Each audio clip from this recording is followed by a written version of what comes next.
Hello and welcome to Sports Hangama special coverage of FIFA World Cup 2026. Cape Verde, एक ऐसा नाम जो शायद आज से पहले किसी ने ना सुना हो, लेकिन फुटबॉल वर्ल्ड कप की वजह से now everyone knows where Cape Verde is. An amazing story, ज़बरदस्त खेलते आए हैं और उनका कीपर वोजीनिया इस टाइम इंस्टाग्राम पे सबसे बड़ी सेलिब्रिटी वोजीनिया है। फाइनली कल रात को उनका मैच अर्जेंटीना से था और अगेन लग रहा था कि शायद अर्जेंटीना स्ट्रेट फॉरवर्ड विक्ट्री ले जाएगा। जैसे केप वर्डे के पुराने मैचेस में पहले स्पेन से और यूरुग्वे सबसे लग रहा था कि केप वर्डे बड़ी आराम से हरा लेंगे, but Cape Verde doing what they did best. उन्होंने नेवर से डाई एटीट्यूड की वजह से अर्जेंटीना को अपने आप को हराने नहीं दिया और एक नहीं दो बार कम बैक किया और एंड पे सब neutrals were rooting for Cape Verde to go through, but finally Argentina's quality came through. But what a game. नहीं, केप वर्डे का ये है कि एक्सपेक्ट नहीं करा था कोई भी कि यहाँ पहुँचेंगे। 3 फॉर्मर वर्ल्ड चैम्पियंस को 90 मिनट्स में वो हरा नहीं पाए उनको। और ये बात है कि लोग तो खेलते थे पर अट्रैक्टिव फुटबॉल भी खेले थे। ये नहीं है डिफेंसिव है, कोई चांस मिल गया तो कल अट्रैक्टिव फुटबॉल खेली है। जैसे कल कहा था फुट ऑन द गैस, उनको पता है कब लाना है। अर्जेंटीना खिलाफ किया उन्होंने और अच्छा खासा तंग किया अर्जेंटीना को उन्होंने। अच्छा, यूजुअली जो छोटी टीम्स होती हैं ना, जो अंडरडॉग्स होते हैं, वो लगता यही है कि फुल लो ब्लॉक में चले गए हैं और जो ये दूसरी जो सुपीरियर टीम है वो बराज ऑफ अटैक्स आ रहा होता है। ऐसा देखने में नहीं आया। लाइक वोजीनिया को अगर आप देखें, उसने 2-3 बहुत अच्छी सेव्स की हैं, लेकिन ये नहीं था कि वो ईच टाइम उसकी तरफ जो शॉट्स आ रही थी और वो बड़ा मुश्किल से रोक रहा था। बड़ा it was quite easy for them और ऐसे लग रहा था कि वो टो टू टो अर्जेंटीना के साथ जा रहे हैं इवेंचुअली। और जो Cape Verde the way they played out from the back even in 120th minute, बहुत हार्ट वार्मिंग टू सी था कि एक ऐसी टीम जिससे लोगों को उम्मीद नहीं थी, या एक ऐसा छोटा सा मुल्क जो हार्डली 5 लाख की आबादी है उनकी, उससे इतनी क्वालिटी की टीम निकली है। तो मुझे लगा नहीं जैसे बहुत ज़्यादा अंडरडॉग है, बल्कि मुझे ये लग रहा था कि हम शायद उनसे कम एक्सपेक्ट कर रहे थे और उन्होंने हमारी एक्सपेक्टेशंस को सरपास किया बड़ा जो ज़्यादा। अच्छा फरजान, इसमें अब मेसी से स्टार्ट से कहते आ रहे हैं कि वो उसका टूर्नामेंट जा रहा है। जब उसने गोल किया तब तो it was looking very easy कि शायद एक रूटीन विक्ट्री होगी और शायद अब दूसरा तीसरा चौथा, बट समहाउ अर्जेंटीना लग नहीं रहा अपने जो एडवांटेज को कैपिटलाइज कर पा रहे हैं। नहीं, स्टार्टिंग में हैदर भी यही बात करता आ रहा है कि मेसी पे बहुत डिपेंड कर रहे हैं जो अर्जेंटीना। अब मेसी का 7वां गोल हो गया था इस वर्ल्ड कप में जब उसने पहले गोल मारे, तो मैंने कहा कि अब मेसी ने 7 गोल कर दिए, आराम से 8-9 पे भी जा सकता है। लेकिन फिर जो केप वर्डे ने सेकंड हाफ में अपना दिखाया कि वो कैसे खेलते हैं, उन्होंने इक्वलाइज किया। उसके बाद जो है ना अर्जेंटीना, वो प्रेशर रखने की पूरी कोशिश की थी उन्होंने, लेकिन यही बात है कि केप वर्डे अपने चांसेस जो है ना बिल्कुल परफेक्ट टाइमिंग पे ले रही थी कि जब उन्हें पता था कि कब लें कब ना लें और जो हमें डिफेंड कब करना चाहिए, हमें जो अटैक कब करना चाहिए, सारा वो कैलकुलेटेड करके कर रहे थे। और इसी तरह उन्होंने इक्वलाइज किया। फिर उसके बाद जो एक्स्ट्रा टाइम में गए मैच, क्योंकि डिफेंस जो है अर्जेंटीना उस तरह तोड़ नहीं पा रही थी जैसे उसने बाकी टीमों की तोड़ी है। तो अब एक्स्ट्रा टाइम में जब मैच किया है तो पहले तो गोल कर दिया, लिसांड्रो मार्टिनेज ने गोल कर दिया। वो वोजीनिया मैं कहूँगा शायद रोक सकता था, या अगर उसे ब्लॉक कर लेते लिसांड्रो मार्टिनेज को सामने आके तो जो उनका चांस था। लेकिन लिसांड्रो मार्टिनेज का अच्छा गोल था, वो कीपर के ऊपर से चला गया था। और आपको पता है कि जो है अक्सर ऐसे जब जाते तो वो मुश्किल ही होता है रोकना। फिर उसके बाद जो गोल आया ना केप वर्डे का, क्या नाम था उसका, सिमाली ऐसा कुछ नाम था उसका, बहुत अच्छा गोल था। अच्छा, वो एट दैट पॉइंट जब लिसांड्रो मार्टिनेज ने स्कोर किया था तब लग ये रहा था कि शायद अब कमबैक बड़ा डिफिकल्ट होगा, अब नहीं कर पाएंगे। लेकिन अगेन वहाँ से आना और बहुत सारे जो न्यूट्रल्स तो केप वर्डे के साथ थे, इवन जो वहाँ जर्नलिस्ट जो दूसरी टीम को भी सपोर्ट कर रहे थे, लाइक जो इंग्लिश जर्नलिस्ट थे, स्पेनिश जर्नलिस्ट थे, वो कहते हैं जो केप वर्डे ने जब सेकेंड गोल किया ना, तो तब लाउडेस्ट स्क्रीम हमने अब तक ही किया। लाइक हम केप वर्डे को चाहते थे कि जीते। तो उसके बाद third goal was very heartbreaking, लेकिन Cape Verde didn't stop even then. वो लग ही रहा था कि किसी ना किसी तरह पेनल्टीज पे ले जाएंगे और वंस पेनल्टीज पे जाते फिर शायद वोजीनिया जो है ना वो अपना कमाल दिखा सकता था। नहीं, केप वर्डे का ये है कि सेकंड हाफ जो है ना उसमें अर्जेंटीना एकदम से ना पीछे हो गया, सिट बैक किया उन्होंने, जो करना नहीं चाहिए था उनको। और उसके बाद कुछ ऐसा लगा था आराम से ले रहे हैं ओपोनेंट को बहुत ज़्यादा। एक पोजेशन था अल्माडा, पोजेशन लूज़ किया उसने और वो ट्रैक बैक नहीं करा था, वो चलता चलता जा रहा था। मैं सरप्राइज था यहाँ पे और उनको मोमेंटम दे दिया उन्होंने। उसके बाद जैसे आप कह रहे हैं अगर पेनल्टीज पे गेम चला जाता तो मेरे हिसाब से अर्जेंटीना को मुश्किल हो जानी थी। अच्छा, दूसरा ना अर्जेंटीना का ओवरऑल भी लास्ट गेम में भी यही था इनका थोड़ा सा कि मेसी का तो हमें पता है कि वो उसकी स्प्रिंट्स बहुत कम है और मेसी तो ऑलरेडी पूरे मैच में ऐसे ही लगता है जैसे वॉकिंग पेस पे चल रहा है और फिर जब मोमेंट आती है टू किल तब वो स्ट्राइक करता है। लेकिन वो जैसे अर्जेंटीना कल वो बाकी भी जो आ रहा था बहुत ज़्यादा कि Argentina performs well when Messi is walking but they don't when all of the team is walking. तो कल थोड़ा सा ये हुआ कि उन्होंने इंटेंसिटी बहुत ड्रॉप कर दी, शायद केप वर्डे को फॉर ग्रांटेड ले रहे थे कि हम जो है ना वो अपनी लो पेस पे भी कर देंगे, बट दिस इज़ नॉट, इस तरह मुझे नहीं लगता कि वो फाइनल में इस पेस पे जा सकते हैं।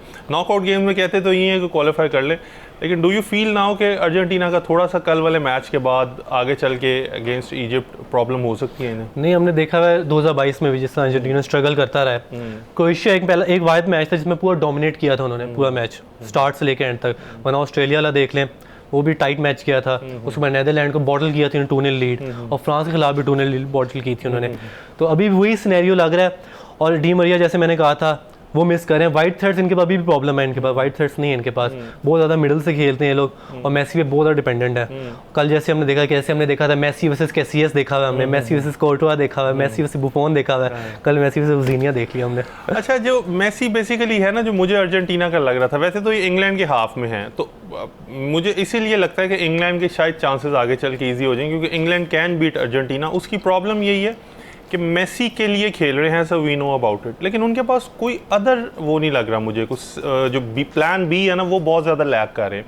और कल भी हमने यही देखा कि अब यहाँ प्लान बी वो करेंगे भी क्या, वो सिर्फ यही है कि मार्टिनेज की जगह एल्वारेज को जो है ना वो इंट्रोड्यूस करा दे तो थोड़ी सी शायद पेस की इंजेक्शन हो जाए।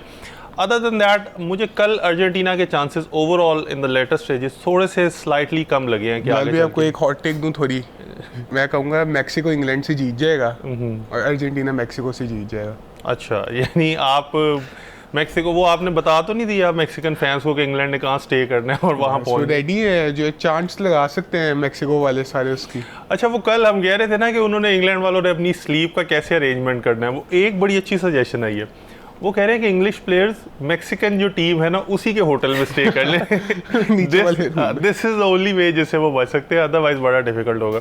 अच्छा, मुझे पर्सनली जो है ना, अब आगे जैसे राउंड ऑफ 32 ख़त्म हो गया, राउंड ऑफ 16 के मैचेस जो है ना वो बड़े इंटरेस्टिंग आगे जो है ना वो बना है, जिसमें जैसे आपने मैक्सिको इंग्लैंड का कहा था, ये बड़ा एक शानदार मैच है। ब्राज़ील नॉर्वे मुझे लग रहा है बहुत इंटरेस्टिंग होगा कि वो जो है ना पिक ऑफ द जो अभी तक टूर्नामेंट, एंड स्पेन पोर्टुगल, तो एक के बाद एक जो है ना बड़े ज़बरदस्त मैचेस है। सबसे ज़्यादा कौन सा मैचअप जो है वो स्ट्रॉन्ग लग रहा है? मुझे ज़्यादा सी बात स्पेन पोर्चुगल, वो रिवेंज लेना है 2025 का और रोनाल्डो को बाय करना है, जैसे क्रोएशिया का भी बदला लेना है जो क्रोएशिया के साथ किया, तो स्पेन पोर्चुगल मेरा फेवरेट मैच। अच्छा, वो आपने रोनाल्डो का जिक्र किया ना, एक और बड़ा इंटरेस्टिंग फैक्ट चल रहा है कि वो ज़ीनिया की ड्रिबल ज़्यादा है और रोनाल्डो की कम है।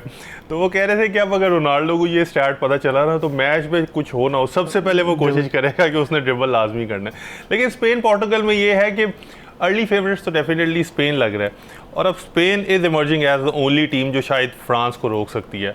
और अब ब्रैकेट्स तो बन गई है ना हमारे पास दोनों साइड्स की, तो प्रॉबेबली मुझे यही लग रहा है कि अगेन वो जो अर्जेंटीना इंग्लैंड वाली साइड नहीं, दूसरी साइड से जो है ना फ्रांस स्पेन, वहाँ से विनर निकलने के ज़्यादा चांसेस जो है ना फ्रांस का मोस्ट लाइकली पैराग्वे के बाद मोरक्को से ही होगा मैच।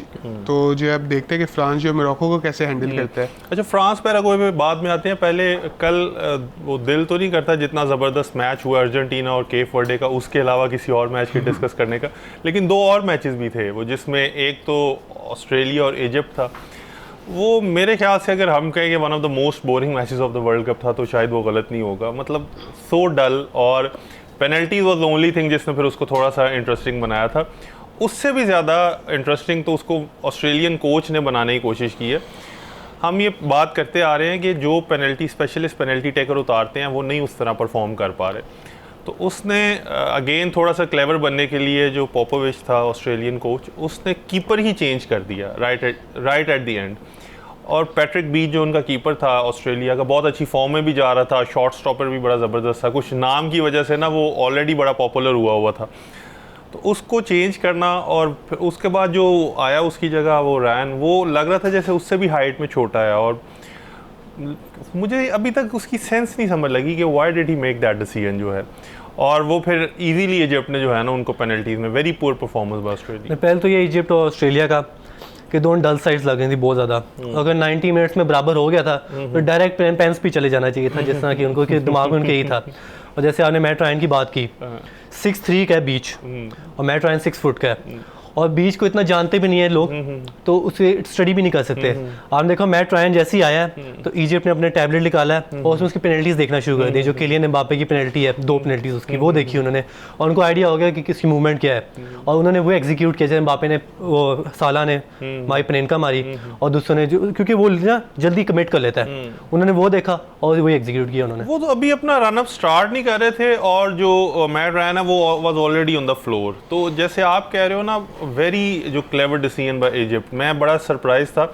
और इजिप्ट और Morocco, even though African teams हमने पहले डिस्कस किया था 10 में से 9 आगे आई हैं, लेकिन इवेंचुअली जो 9 में से सिर्फ 2 आगे मूव किए हैं।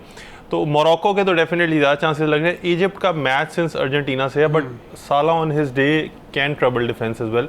लेकिन साला मुझे अपनी वो पुरानी फॉर्म में नहीं लग रहा, थोड़ा सा लैग कर रहा है। वो लिवरपूल वाले डेज अभी वापस नहीं आए इजिप्ट की तरफ से। मैं हूँ साला का फैन, लेकिन अनफॉर्चुनेटली सच बोलना पड़ेगा, साला वॉश्ड हो गया है। साला जो है, मेरा नहीं ख्याल कि इजिप्ट की डिफेंस को जो है पेनिट्रेट कर पाएगा। और साला अगर अच्छी भी फॉर्म में होता है वो अकेले क्या कर सकता है, बाकी इजिप्ट की भी उसको ज़रूरत है। मारमूश और साले ही हैं जो हैं, और अशूर का वो पहले गोल अच्छा था जो ऑस्ट्रेलिया के खिलाफ था, लेकिन वो ऐसा प्लेयर नहीं है जो सारे चांसेस ऐसे क्रिएट कर सके। अच्छा, बाकी कोलंबिया घाना तो स्ट्रेट फॉरवर्ड जो हमें लग रहा था ना कि Colombia too strong for Ghana. Ghana overall world cup में कार्लोस कीरोस बहुत डिसअपॉइंटिंग उसकी जो है ना परफॉर्मेंस गई है घाना की।